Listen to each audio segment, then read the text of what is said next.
Permettez-moi tout d'abord de saluer nos camarades tunisiens et nos camarades autrichiens qui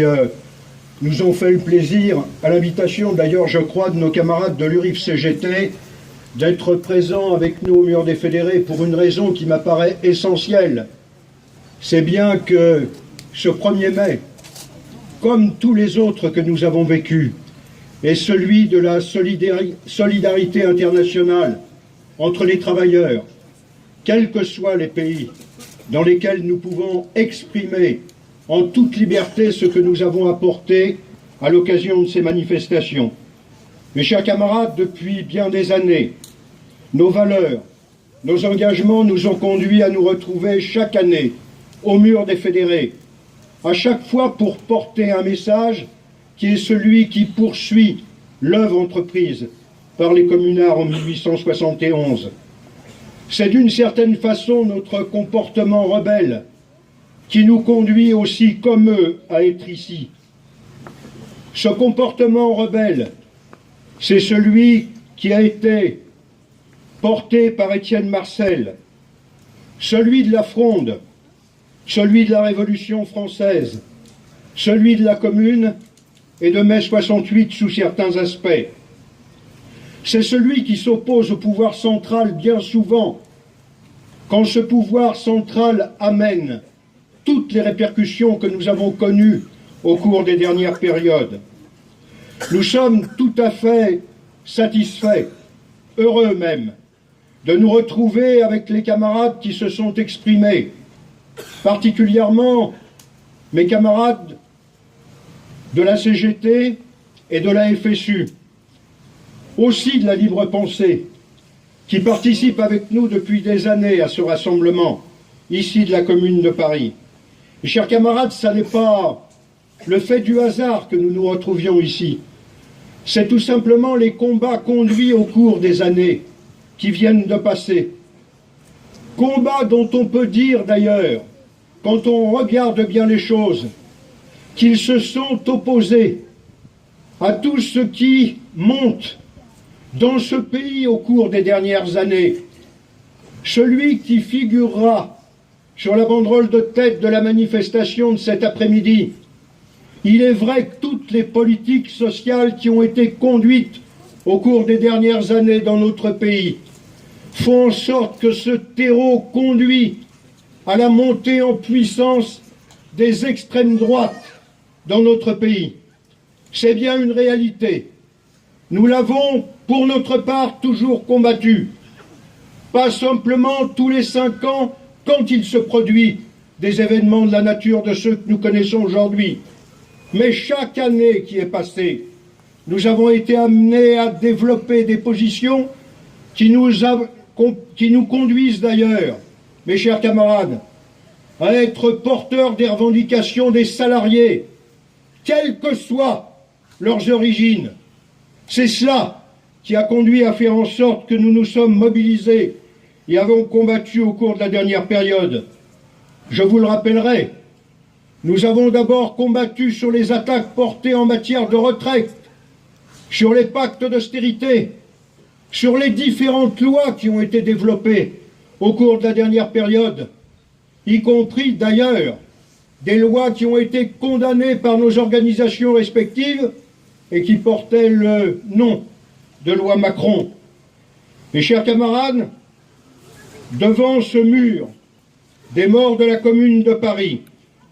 nous tenons également à marquer notre attachement profond aux réalisations qui, pendant 3 mois, ont fleuri avec les communards, particulièrement dans le domaine de la défense des services publics. Mes chers camarades, constatez avec moi aujourd'hui la réalité. Depuis des années, les attaques sont fortes contre tous nos services publics, particulièrement ceux nationalisés et ceux dont parlait particulièrement Guy Trézalet tout à l'heure, ceux qui ont conduit à faire en sorte que le Conseil national de la résistance les avait placés en position qui conduisait à faire en sorte qu'ils assuraient l'égalité de traitement pour les populations. Mes chers camarades, cela risque de ne plus être le cas au cours des périodes que nous allons vivre, que nous allons traverser, au cours des semaines et des mois qui viennent. Et c'est la raison pour laquelle, bien évidemment, nous défilerons cet après-midi, toujours sur les revendications que nous avons portées au cours des dernières périodes, toujours avec la volonté de voir abroger ces lois que nous appelons scélérates et qui ont été développées au cours de la dernière période et qui risquent de se développer encore au cours des prochains jours, des prochaines semaines et des prochains mois.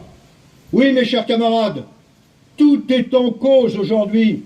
et renforcera ce terreau dont je vous parlais tout à l'heure. Une nouvelle casse ou un durcissement sur la loi travail, avec l'éclatement du Code du travail, la remise en cause de nos régimes de retraite et particulièrement de la répartition, mais également, mes chers camarades, la volonté de casser la sécurité sociale, les services publics dont j'ai parlé, l'assurance chômage, qui échapperait également à une gestion pratiquée dans le cadre du paritarisme. Alors, mes chers camarades, nous n'avons pas donné de consigne de vote pour ce qui concerne notre organisation syndicale, comme nous n'avons jamais donné de consigne de vote, y compris en 2002 d'ailleurs,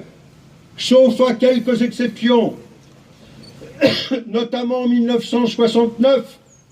quand le référendum proposait d'intégrer le mouvement syndical aux politiques, à entrer dans les gouvernements, à co-gérer et à co-légiférer. Nous l'avons refusé, nous l'avons rejeté. Mais mes camarades, nous sommes bien aujourd'hui sur une position qui nous amène à très clairement affirmer ce que je développais tout à l'heure. Tout ce qui se développe, toutes les lois antisociales contribuent à renforcer les extrêmes droites et pour ce qui nous concerne, nous lutterons avec nos camarades jusqu'au bout pour qu'il n'en soit pas ainsi. Mais nous lutterons aussi jusqu'au bout pour condamner ce qui est en train de se mettre en place et qui pourrait être mis en place d'ailleurs par le biais d'ordonnances qui ne nous amèneraient même pas à discuter ou à négocier. Alors mes chers camarades, oui, c'est le pollen, oui, mes chers camarades, il faut cet après-midi être tous présents,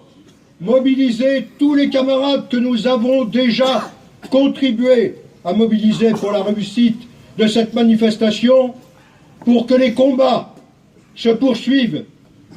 pour que le syndicalisme libre, indépendant, qui a affirmé ses positions au cours des dernières années, puisse continuer à exister. Mes chers camarades, vive la République une et indivisible, vive le mouvement syndical libre et indépendant.